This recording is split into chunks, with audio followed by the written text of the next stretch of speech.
शुरू करते हुए वे भ्रष्टाचार के आइकॉन बने, मुझे लगता है उसका जवाब दिल्ली की जनता ने दिया है।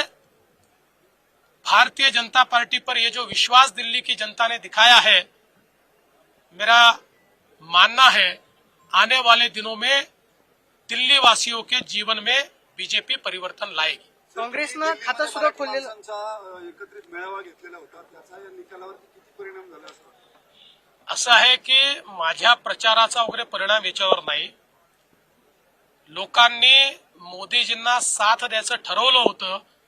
मला एवढाच आनंद आहे की या यज्ञामध्ये एखादी समिधा आमची पण आहे आणि त्यात दिल्लीचा मराठी माणूस हा मोदीजींच्या पाठीशी उभा राहिला, याचा मला मनापासून आनंद आहे। काल राहुल गांधींनी पत्रकार परिषद घेतली.